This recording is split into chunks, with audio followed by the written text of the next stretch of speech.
Okay, so today what we're going to do is a review of the DJI Mavic 2 Pro. And I already unboxed this thing. I've been flying it for a couple of weeks now, but I did want to do an unboxing, but I couldn't wait to get it open, so it's already open. But I do have it in the case. And what we'll do is just go over what came with the Mavic 2 Pro with the Flymore, and this came from Drone World. It's pretty much the same thing you're going to get anywhere else, though. So I'm just going to go through what I have packed in the case, what came with it, and then afterwards we'll fly it around a little bit. So I don't think I put anything in the front pocket. Got a lot that I don't remember what's even in here. On the side, right now, I've got the car charger, which I actually haven't had a chance to use yet. The Flymore combo comes with 3 batteries, and I haven't really drained them down to the point where I've needed to charge anything on the go. But this is the car charger, and you can see the adapter there. If I open up the case a little bit more, nothing more on the sides. In the front pocket, what I have is one of my spare lightning cables. And then there's 2 cardboard sleeves with spare props. Each of those has 2 spare props in it, and then it also came with a bag with 2 more spare props. I actually ended up having to use one of those already. And then some silica gel, desiccant to keep everything dry. When we get to the main part of the case, I have my controller here, which I'll get to in a second. Some batteries. There's 1 spare, 2 spares, and then the Mavic 2 Pro itself. In the top, I have got another spare cable from Anchor. This didn't come with the Flymore kit. It's just one of the things I already have packed away in here. There's 3 different kinds of cables for your phone. I actually ended up using a third-party cable for that as well, which I'll show you in a minute. The adapter for the battery, so if you pop this onto one of the batteries, let's see here, I haven't actually had to use this yet. Must be this way. So if you pop this onto one of the batteries, you can actually use it as a portable charger, charge your phone. I always have a portable charger on me anyway, so I haven't had a chance to use that yet. One of my SD card adapters, I always have a few of those hanging around, usually with spare micro SD cards in them. And these are spare joysticks for the remote. You can see inside the bag here, it's kind of dark, but there's a flap on this side. And so you can put the controller on top, have I've managed to put 2, pop this back up, 2 spare batteries in the bottom here before, but usually I just throw 1 in and then have 1 on one side and a controller here with a Mavic on this side. That's pretty much everything I have stashed in the bag. Now it also comes with a charger, which that block is over here. So we have the block for the charger, and I actually have the cord that charges the controller over here too. So you just pop one of these figure 8 cords into the charger block, like so. And then you can plug one of these directly into a battery. Only fits in one way, like that. Or the other thing that the Flymore kit came with was this multi-battery charger. So this guy does 4 batteries at once. There's 4 bays there. And you just take the charger that came with your drone, slide it in here like this, pop it in, run that through, and then you can sit your batteries in like that, and they will charge. Move that out of the way. Now the batteries are Intelligent Flight batteries from DJI. They are 3850 milliamp hours, 15.4 volt. They're Intelligent Flight batteries. They are able to intelligently charge and track how much power they have and keep all the cells balanced. If you push once on the button, it'll tell you how much of a charge is on the battery. I'm not at a full charge right now. Let me check this guy. This one's at a full charge with all 4 lit up. If you press once and then press and hold, it'll turn the battery on and turn the drone on if it's plugged in. Let's go ahead and look at some of those. So the controller here, very similar to the DJI Spark, the DJI Mavic, Mavic Air controllers. Only the Mavic Pro, Mavic Pro Platinum, Mavic 2 Pro, Mavic 2 Zoom have the LCD display. Normally what you'd have on this side is one of the cords that came with it. It actually comes with the, which one? Lightning cord pre-installed. It does work fine with the phone, so this part plugs in right here, and then this actually, I'm not going to fully install it, but it basically sits there like that, and you can just slide your phone in and plug it in. Where that doesn't end up working out though is if you have a big case on your phone like mine. This is a iPhone 7 Plus, I think, with an OtterBox case on it. It's one of the Defender cases. And if you try to get these out of the way, your phone in the controller, I can get my phone to sit there. Just barely.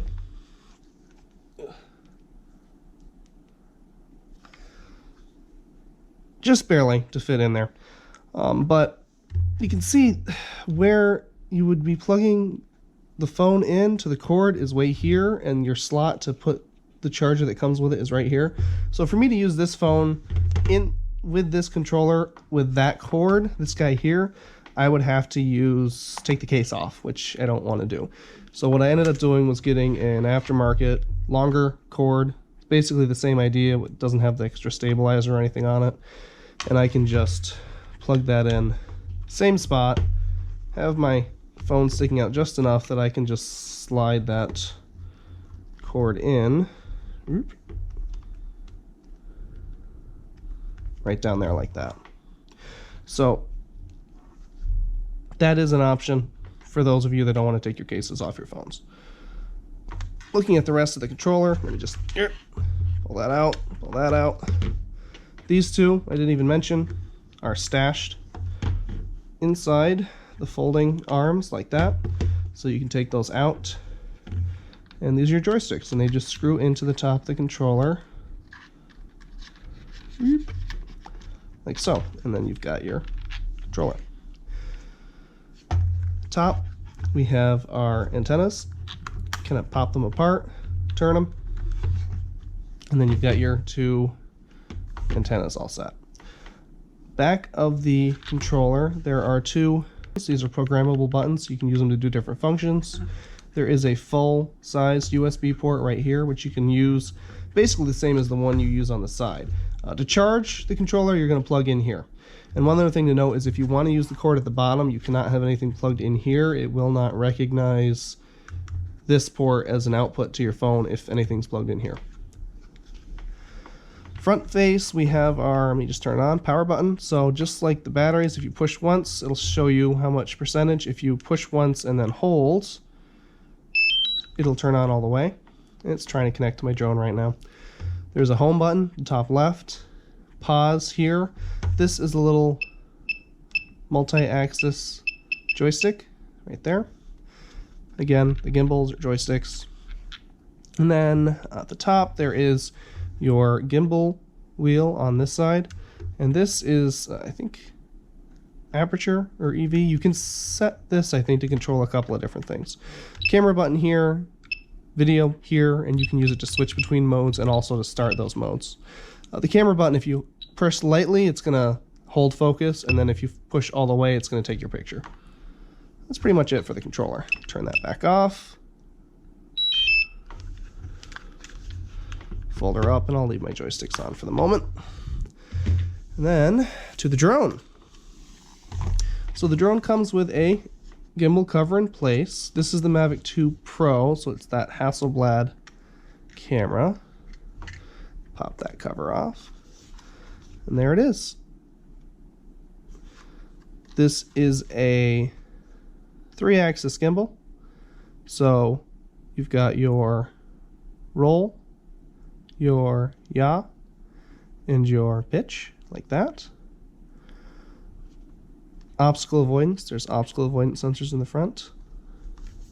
On the top, the battery is installed, and then there's an obstacle avoidance sensor for the top. On the back, DJI labeling, 2 more obstacle avoidance cameras on the back, some vents. The bottom, we have more obstacle avoidance here, these 2 cameras. I think this is some kind of an infrared sensor, and these are actually 2 pretty bright ground lights. There's also 2 ports on the bottom. The one on this side is for your micro SD card. I've got a 128 gigabyte one plugged in there. And then on the other side, I believe that's for pairing to your remote, but your Mavic's going to come pre-paired, so you should only need to use that if it somehow got unpaired or you had to pair a new remote. Let's open this thing up. So to open it up, you're going to take your front arms out first, and then back legs can go down and out. And then these props folding, and they will unfold themselves when you kind of start it up, but I'll just open them up. There it is. Each leg kind of has a little light here. You'll see those when we turn it on. And then if I were to pop off a prop here, you just push down, turn, they kind of just pop right off really easy. They don't come out when flying or anything like that, because you do have to push some force to release them, but they do come off. These are brushless motors, of course, so they're going to last you. And let's see, one last thing to look at before I turn it on. There's 2 buttons, one on each side of the battery. You have to push them both and pull up to pull the battery out. I actually have my FAA number inside underneath the battery here under my finger. And that's pretty much it. So you can put the battery back in. Hear that nice click. I think I pointed out the 2 side obstacle avoidance cameras right here. Let's just turn it on. You can see how it looks. So 1 and then hold. It's going to kind of calibrate. You can see the gimbal's doing its thing. Nice little startup chime. There we go. So you can see red lights in the front. It'll turn green in the back when everything is ready to go. I can pop my controller on and at least get everything connected.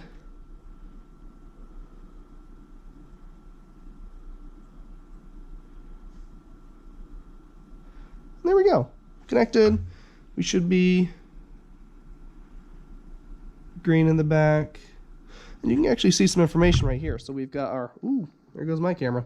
You can see some information right here. You can see the speed on the left, rotations per minute on the right for the props, the drone battery, the controller battery, your signal, your GPS lock, clearance from the ground, height, distance away, whether or not you're using an SD card, what your EV is set at, and if you have not obstacle avoidance, if you have vision turned on.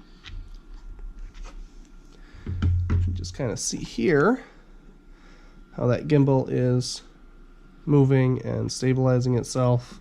I think I might be able to get it to look up a little bit. There we go. So really cool. Very stable. You can see how that camera would be able to get a smooth shot even with the drone moving around it and adjusting for wind. That's pretty much it for out of the box. So the next thing we'll do is take it outside and we'll fly. So one thing I did forget to mention is the cord that comes with the drone. It's actually USB-C, which is the port that's on the Mavic. There is a USB-C on the Mavic as well. You can see that right here. But it came with a little adapter for USB micro. I'm not entirely certain why the controller is USB micro, but the drone is USB-C, but they did give you an adapter so that you can charge with the cord without giving you a second cord. A little bit. I might do another video with some of the features and things, but I do want to at least... Take off. Goodness. I do have previous communication with the airport, so it's okay for me to fly here. So I just had to update the Mavic. It took me a little bit longer to get up in the air because of that. But one of the things that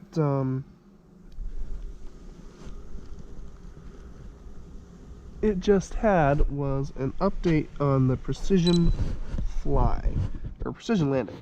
So one of the big hubbubs with the Mavic 2 was that it doesn't have, or didn't have, precision landing, even though Mavic Pro, the Spark, the Mavic Air all had that as features. Let me see here. This one does, so I'm kind of curious to see how well it does when I do a return to home. But first off, I just kind of want to get flying. I just hit the record button so that we're recording a little bit of video here. It's recording in 4K. Here, let me stop that and actually see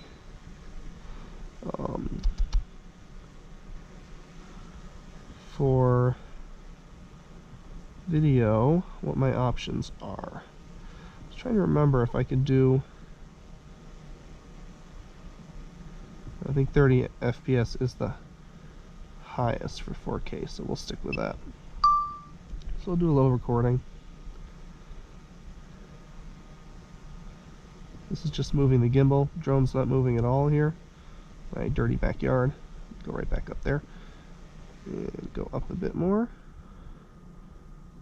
So I think this app I have set still displaying in metric. So let me switch it over to Imperial because I just find that easier.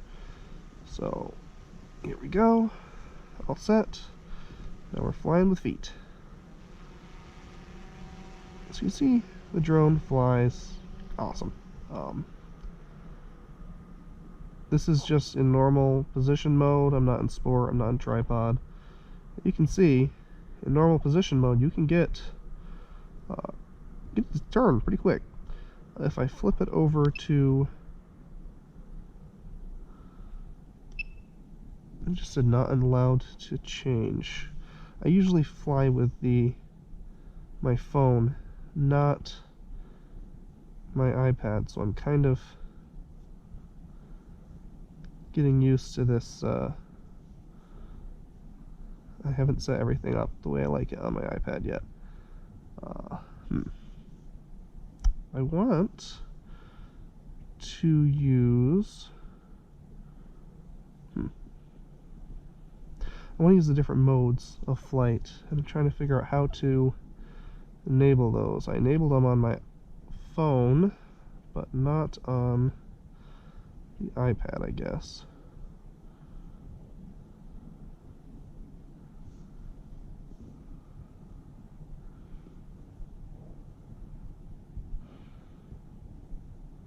Huh. I'll have to figure that out another time. So that whole time, my drone just kind of held perfectly steady, had no issues doing that. It's kind of driving me crazy. I want to have enable it in main controller settings. So let's try that again.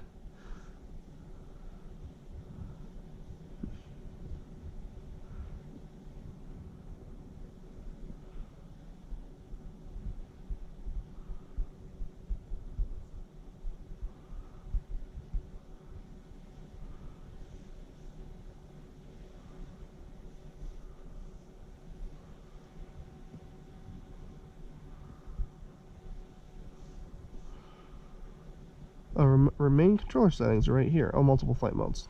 I probably went by that 3 times, and you guys watched me do it, but that's okay. So now, if I switch over to tripod mode, and I do that same full yaw, see how much slower it is in tripod, and that's because it's kind of dampening everything to allow you to get more fine control on your movement. So that's full yaw. Let me do full forward. This is full forward with tripod mode. So let me switch over to normal position mode, and we'll do full forward.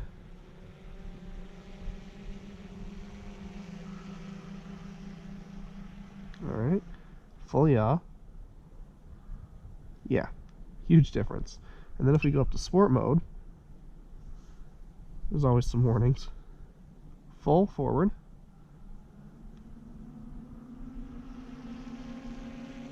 Had to turn it there. So I hit 43, trying to stay away from any houses or anything, especially flying in sport. And then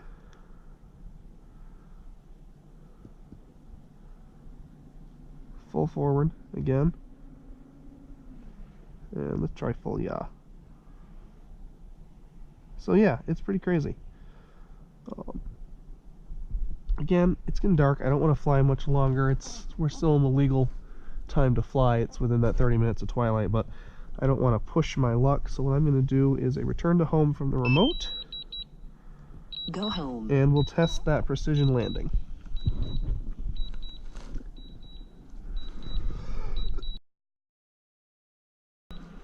There it goes.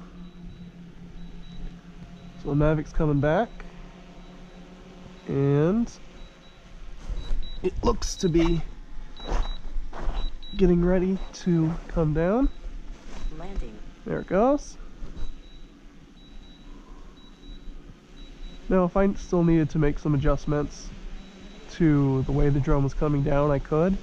But I kind of wanted to see how well it does. We took off from that pad right there, so it should have a pretty clear place knowing where to land. There's actually lights on the bottom. If it was a little bit darker, they'd probably turn on when we got close to the ground, but I don't think it's quite dark enough to need them. So there it is. Slowing down a little bit. And it's landing. And look at that. Right back on the helipad. You barely tell it's moved at all. So that's great. So overall, the Mavic. I love this thing. I've wanted a Mavic since they released the first one. And I had a Spark, I've had a Phantom 3 Standard, a Bugs 3, I've got one of the Propel X-Wing drones, and a few other toy grade ones. But this is my first 4K capable, really, it's still consumer, but approaching that prosumer grade drone. I think it's great. All right.